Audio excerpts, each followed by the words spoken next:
Hi, I'm George from biggerbrighterbolder.co.uk, and today I'd like to take this opportunity to talk to you about our four most common responses to fear. Our four most common responses to situations that we feel we lack confidence in.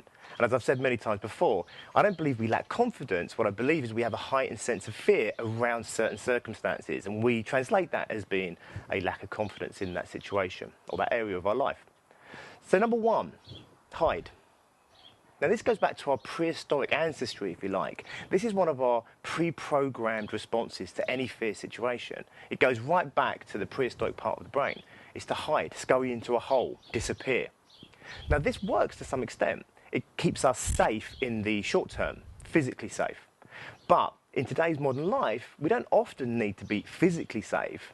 The threat we often perceive is generally something that isn't a physical threat. So it's kind of outdated. So when we hide, what happens is we do protect ourselves in the short term. But what happens is we consciously then analyse this and know that we're missing out on life or we've missed out on an opportunity. And instead it makes us feel bad about ourselves. And what that does is that creates less self-esteem in us and thus less confidence.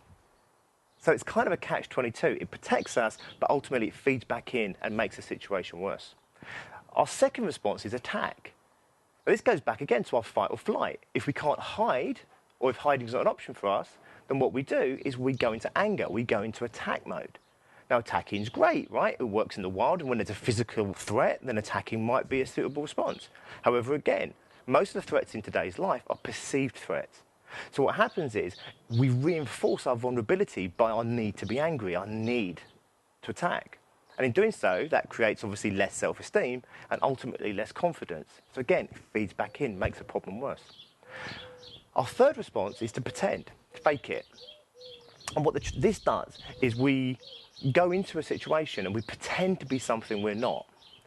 Now, this can work, and there's certain methodologies in coaching where you kind of fake who you want to be until it becomes you and stuff like that. It's kind of habit forming. But on the most part, we're not doing it consciously as some program, if you like, of self-improvement. We go in there, we're faking because we acknowledge that we're not good enough.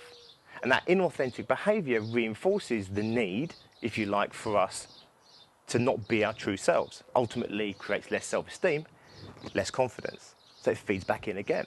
The fourth way that we typically deal with areas of our life or situations that we lack confidence in or that we perceive as a threat to us is we worry. And we worry incessantly. And we somehow think that if I worry incessantly about this thing, it won't get me. It won't catch me off guard, if you like. Now, the trouble about worrying is, the reason we worry is to protect ourselves. We protect ourselves from the thing by worrying about it. And as I've already said, if we feel the need for protection, then that reinforces the fact that we're somehow not good enough or that we're threatened. And that affects our self-esteem. And if it affects our self-esteem, it makes us less confident. And again, it feeds back in to the problem.